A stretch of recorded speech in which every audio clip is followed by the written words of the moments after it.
The Christmas turkey was still steaming on the platter when my brother, Ryan, slammed his fist down so hard the gravy boat jumped.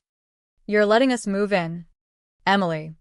Whether you like it or not," he growled. His face flushed red under the string lights. The whole table went silent, Mom. Dad. Even little Noah, Ryan's 4-year-old son, froze with his fork halfway to his mouth. I set my wine glass down carefully, feeling the weight of every eye in the room, and said, "No. Just like that." One word, but it hung there like a storm cloud ready to burst. I'd driven 3 hours from Seattle to Portland for this family dinner. My compact SUV loaded with gifts and a pie I'd baked myself because store-bought felt too impersonal. At 35, I'd clawed my way to senior accountant at a mid-sized firm, auditing books for companies that thought they could hide their messes. I spotted discrepancies the way some people spot rain coming, instinct, honed from years of balancing my own life on a razor's edge. My one-bedroom apartment in Seattle was my fortress. High-rise views of the Sound, minimalist decor I'd picked out piece by piece, and a deadbolt that clicked with finality every night. No roommates, no surprises. Just me, my spreadsheets, and the quiet satisfaction of a savings account that finally had commas in it. Ryan was 32, always the charming one with the easy smile and the graphic novel stacked in his beat-up van. He'd bounced from gig to gig, freelance illustrator, barista, even a stint as a rideshare driver, always one big break away from stability. Noah came along unexpectedly with an ex who vanished faster than Ryan's paychecks.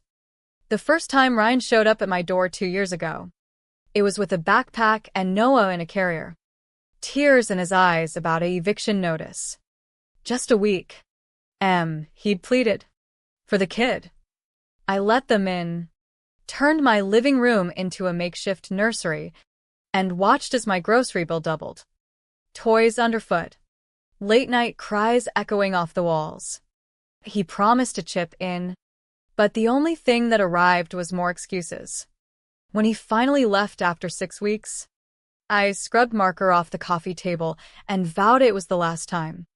But family, right? That invisible tether that pulls you back no matter how hard you swim away.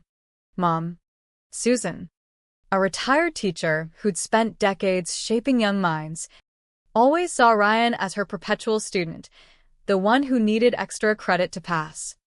She'd slip him cash from her pension, bake casseroles for his freezer, and text me reminders that blood is thicker than water.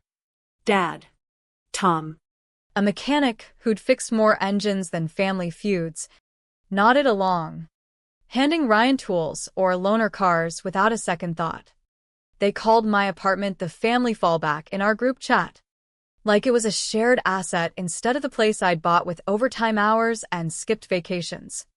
I'd smile react to their messages, but inside, it burned. I'd grown up in a house where money was tight, watching my parents stretch every dollar. I learned early, protect what's yours, or someone else will take it. The second crash landing came last summer. Ryan's voice cracked over the phone. Landlords selling the place. Nowhere to go. I hesitated, but Noah's babbling in the background tugged at me. 3 months this time. My office nook became a play area, my kitchen counters buried under sippy cups and takeout boxes. Ryan swore he'd pay rent once a commission hit, some logo design for a startup. Instead, I got an alert, $400 withdrawn from my linked savings for essentials. Turned out to be video games and a new tablet for Noah. I confronted him quietly one night after putting the kid to bed. "This stops now," I whispered. He apologized, eyes downcast, promising repayment. But the damage lingered, like fingerprints on glass you can't quite wipe clean. Between visits, I'd wired money for doctor visits when Noah got ear infections, covered daycare deposits, even co-signed a storage unit for Ryan's art supplies that he swore would launch his career. Mom sent prayer emojis and thanks. Dad forwarded pics of Ryan behind the wheel of a test drive pickup. Caption, "My boy's got wheels." I'd thumbs up while transferring another $200 for diapers, telling myself it was for Noah, not the mess Ryan kept making. I screenshot every transaction, filed them in a digital folder labeled Family Aid, watching the total climb like interest on a bad loan. But helping kept the peace. Spared Noah the instability I'd felt as a kid when Dad's shop slowed down and bills piled up. 2 weeks before Christmas, Ryan texted a selfie with a new girlfriend, both grinning in front of a lease agreement. "Finally settling down," he wrote. Sounded good, until the follow-up. She'd bailed, leaving him with the full rent. Daycare was threatening to boot Noah over unpaid fees. "Can you spot me the difference?" Bridge loan. Sis. I offered to review the lease for escape clauses. Suggest payment plans. He brushed it off, pivoting to needing my address for Noah's school forms. "Just temporary," he insisted. "Couch for me? Corner for toys." Mom jumped in the chat with a photo of my spacious living room from last year's visit. Room for all red heart. Relatives liked it faster than my promotion announcements. Dad added a silent thumbs up, his stamp on anything Ryan-related. I typed back a firm no, explaining my space was my home office now, essential for audits. The hearts vanished. Then, the credit alert, $800 at an electronics store. Billing to my card. Manager confirmed a guy matching Ryan's description, claiming it was family shared. Another hit, a car payment on a vehicle I'd never driven. My signature forged from an old form Mom had borrowed for Noah's insurance. I locked everything down, passwords. 2-factor. Credit freeze. Printed the statements. Stashed them in a locked drawer at work. I called Laura Kane that night, a family law attorney specializing in entangled finances and boundaries. From my car in the garage, I laid it out, the charges, the demands, the pressure. She listened, then set up a shared drive for docs. "Document everything," she said. "We'll prep a cease and desist if needed." We scheduled post-holiday. But she warned, patterns like this escalate. Back in the chat, I posted resources for housing aid. Mom replied, "Family is the resource." Attached a listing for a bigger unit in my building. Ryan agreed it made sense. I muted it, focused on work. The envelope thickening. Christmas Eve. I arrived at my parents' with a fruitcake and a small wireless camera in my pocket. Clipped it to the mantle. Angled at the table. Sign below. Recording for safety. Explained it was for watching Noah near the stove. No one batted an eye. Conversation flowed to holiday plans. The app streamed to my cloud. Dinner started warm. But midway, Ryan announced, "Moving in Sunday. Evictions final." Framed it as no big deal. I refused again. His voice rose. Fist on table. "For Noah's sake," Mom chimed. "If you turn them away, don't call me Mom." The words sliced deep. I stepped outside. Called Laura. "It's happening," I said. She calmed me. "Let it play out. We've got the tape." Back inside, Ryan whispered to Mom about using my spare key code while I was at work.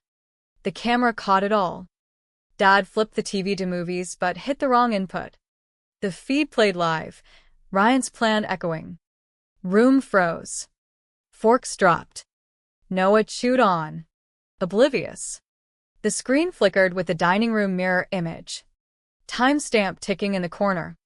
The little red light winking like an accusation. Ryan's whispered words boomed from the speakers. "I'll use the old code while she's out. Concierge knows me." Mom's nod. Her pat on his arm. It all hung there, exposed under the holiday glow. Dad fumbled the remote, switching it off too late. The silence stretched, thick as the mashed potatoes congealing on plates. Noah tugged Ryan's sleeve. Daddy. Why's everyone quiet?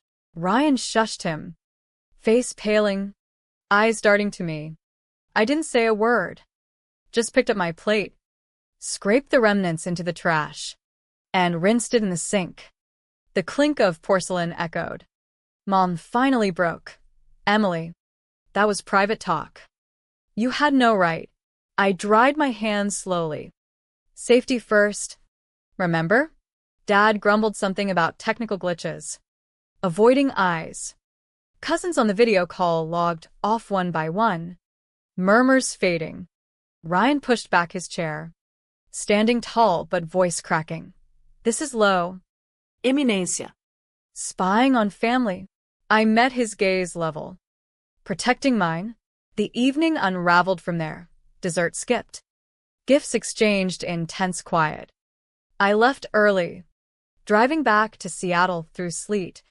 The camera feed saved, uploaded to Laura's drive before I hit the highway. Christmas morning dawned gray. My apartment silent except for the coffee maker's gurgle.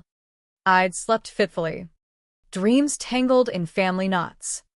At 6:45 a.m., the buzzer screamed, insistent, like a fire alarm. I padded to the intercom screen. Ryan on the stoop, duffel over shoulder. Noah bundled in his arms, rubbing sleepy eyes. Mom behind, wrestling a suitcase that thudded against the rail. Another bag propped nearby, stuffed with pillows and a booster seat. I watched them shift in the cold, breath fogging. The buzzer again, then pounding. Ink. Open up. Ryan's voice muffled through the door. Mom dialed. My phone buzzed on the counter. I let it voicemail, noting the time for records. They didn't quit. Ryan sat on the mat, Noah in lap, rocking him. Don't let him freeze out here, he called loud. For neighbors or guilt. Noah echoed, cold. Auntie M. Mom paced, leaving messages. This is abandonment. We'll call the cops for our stuff inside. I activated the speaker. I can refer shelters and legal aid. Door stays closed. Ryan glared at the camera. Just hand over the key. No drama. Mom. Open now or face charges for neglecting a child. A neighbor passed, eyeing the scene curiously, but hurrying on. I brewed coffee, monitored the feed, printing shelter lists and sliding them under the door. Ryan crumpled it. We need family, not handouts. Mom updated the group chat. Accusations flying. Relatives reacted, some with shock emojis, others silent. At 7:30, Laura's email blasted the chat. Cease and desist. Detailed bans on entry. Charges. Attached highlighted statements of fraud, the electronics, the car loan forgery. Demanded response in 48 hours. Aunt Karen chimed first. Boundaries help everyone. My spare room's open. Ryan. Uncle Steve. Eviction clocks ticking. Here's aid links. Distant kin hearted the legal doc. Aligning quietly. The tide shifted. No more hearts for Mom's pleas. She pivoted to Facebook. Public post decrying my heartless eviction of kin. Photo of Noah with a sad sign. Need home. Comments poured in. Old friends. Co-workers, judging me. Acquaintances texted. Is this true? Laura drafted another cease. Defamation clause. Demanding deletion and retraction. CC'd my building's lawyer for harassment flags. Mom pulled a post, but screenshots lingered in her private albums. Ryan's landlord mailed the final eviction, owed rent, penalties. He snapped pics, messaged me privately. Cover this as investment in Noah? Routed to Laura, no reply. I assembled anonymous aid, food packs, vouchers for Noah's daycare. Director confirmed drop-off. No sender info. New Year's Eve. Deputies evicted Ryan. Bags stuffed. Locks changed as Dad's truck waited. He bunked in parents' basement. Futon amid boxes. Window to trash cans. Mom cut luxuries, generic food. Skipped haircuts. Dad downgraded his ride. Parked it hidden. I nailed a promotion, lead auditor role with a view office. Balcony sunrises over coffee. No toy clutter. Switched phones to work line. Forwarding mail briefly, then bouncing it. Sent Noah a box. Books. Socks. Museum pass via daycare. Anonymous. Ryan stocked shelves overnight. No one napping in backrooms. Mom canceled clubs. Dad skipped dinners. Invites dwindled. Whispers followed. But that morning standoff lingered in my mind, the cold seeping through the door like doubt. Had I gone too far? Or just far enough? Weeks blurred into months. The basement becoming Ryan's reluctant kingdom. The air down there carried a musty tang, like forgotten laundry mixed with the faint pine from upstairs lingering Christmas tree needles. He'd wedged Noah's mattress between totes of old photo albums and holiday decor. The boy's small frame curling under a threadbare quilt Mom had pulled from storage. Ryan would stare at the ceiling joists after tucking him in, listening to the hum of the furnace, wondering how his temporary setbacks had turned into this subterranean exile. Mornings, he'd rouse Noah for Head Start, the free preschool program where kids shared crayons and snacks. But parents eyed him warily, the guy from the basement family. Whispers trailing like shadows. Mom adapted with gritted teeth. Her teacher pension stretched thin. She'd clip coupons from the Sunday paper, circling deals on bulk pasta and off-brand cereal. Her once manicured nails chipped from scrubbing floors without the cleaning service they'd cut. "It's temporary," she'd mutter while packing Ryan's lunch for his night shifts at the warehouse, stacking shelves with canned goods under buzzing fluorescents. Noah sometimes tagged along, dozing on a pallet of blankets in the break room. The clatter of forklifts his lullaby. Dad came home oil-stained from the garage. His shifts longer now without the perks he'd once enjoyed, vendor lunches, demo cars. He'd park his basic sedan at the back lot, avoiding questions from buddies about why the flashy one was gone. Evenings, he'd tinker in the driveway, fixing neighbors' rides for extra cash. But the small talk often veered to, "Heard about your boy. Tough break." I threw myself into work. The new role demanding travel, audits in Tacoma, client meetings in Bellevue. My apartment felt expansive now, sunlight streaming through floor-to-ceiling windows onto my organized desk. I'd review ledgers over takeout. No interruptions. The city lights twinkling like distant stars. But echoes of that Christmas lingered, Ryan's fist on the table. Mom's ultimatum. The frozen stoop. I'd check the old group chat occasionally. Muted but not deleted, messages piling like unread mail. Relatives had splintered. Some reached out privately. You did what you had to. Others stayed silent. Alliances redrawn. Laura followed up monthly, ensuring no breaches. The cease orders held, no more charges. No surprise visits. But Ryan's private messages trickled in, please wrapped in nostalgia. Remember when we built forts as kids? No one needs that stability. I'd archive them, forwarding to the drive. For Noah, I channeled aid indirectly, donations to his school for supplies. A scholarship fund application submitted anonymously through a community center. The director emailed thanks to the generous donor, no questions asked. Spring brought Ryan's first steady paycheck in years, warehouse lead, overseeing inventory counts. It paid enough for basics, but the basement stayed home. Mom hosted a small birthday for Noah. Cake from a box mix. Neighbors declining invites with polite regrets. Schedule conflicts, they'd say. But the eviction story had circulated like neighborhood gossip. Dad sold some tools online to cover a utility spike. His garage workbench bare. I closed a major audit. Bonus hitting my account like validation. Celebrated alone with a glass of wine on the balcony. Watching ferries cross the sound. Yet, doubt crept in quiet moments. Was this victory or vengeance? Family frayed, but mine intact. Ryan's messages turned reflective. I get it now. Pushed too far. No apology, but close. I didn't respond. Boundaries like walls, solid, unyielding. Summer heat baked the basement. The small window fan whirring futilely. Noah started kindergarten. Backpack slung over shoulders too small for the weight. Ryan walked him to the bus stop, promising better days. Mom volunteered at the school, filling gaps left by cutbacks. Her energy waning. Dad retired early. Pension modest. Hobbies curtailed. I took a vacation, first in years, to the coast. Waves crashing like release. Fall circled back to holidays. Invites came tentative. Join us? I declined gracefully. Work as excuse.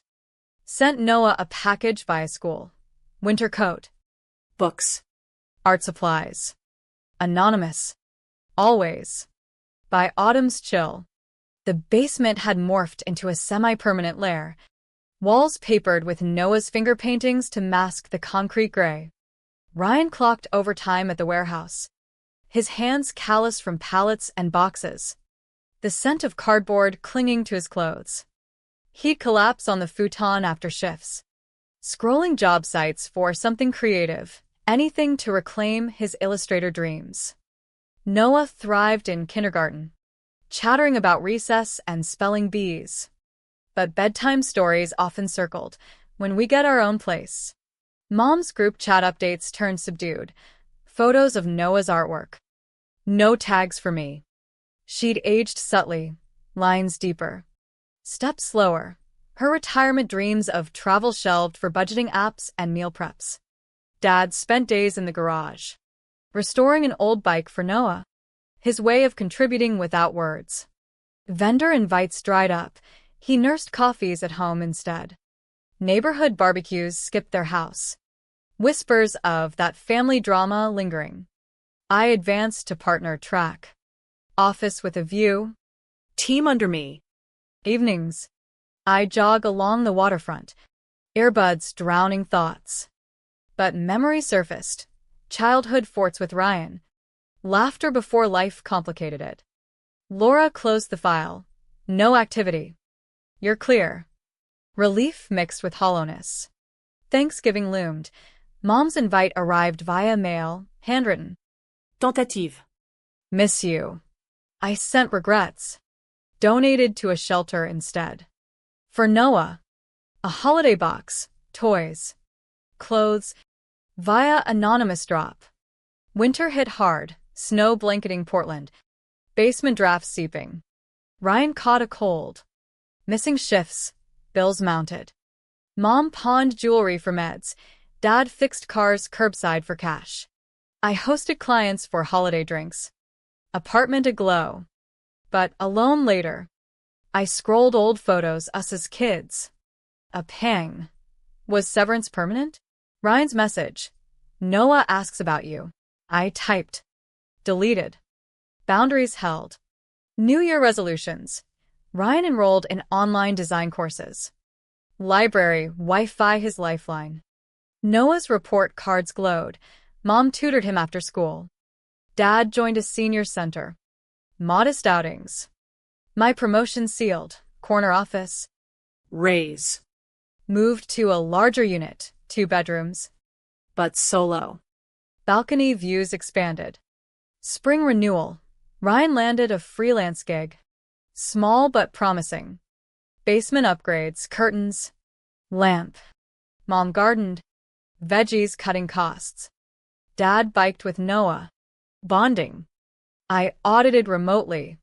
Travel less. A card arrived. Noah's drawing. Auntie M scrawled. Mom's note. He's growing fast. No demands. I framed it. Subtle thaw.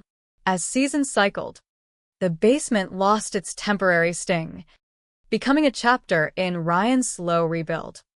He'd parlayed the freelance gig into a part-time role at a print shop, ink staining his fingers like badges of progress. Noah, now 6, Raced bikes in the driveway, his laughter echoing where silence once reigned. Mom's garden yielded tomatoes and herbs. Her recipes simpler, but shared with neighbors who'd warmed again, invites trickling back. Dad mentored at the center, fixing gadgets for seniors. Purpose renewed. I settled into my new space. The extra room a home gym. No guests.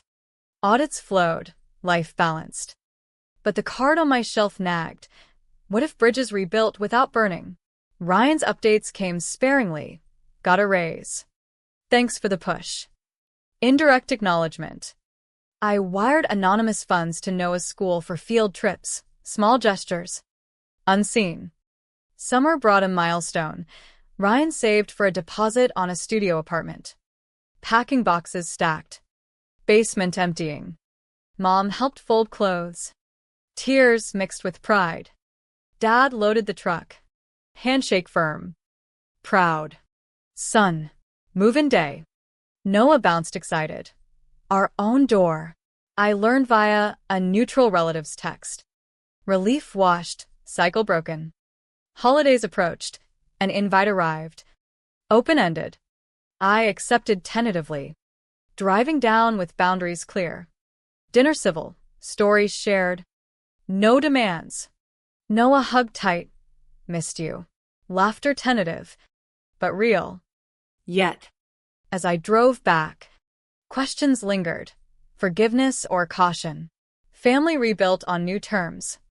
Or illusions. Boundaries aren't walls to hide behind, but doors to open carefully. What lines do you draw?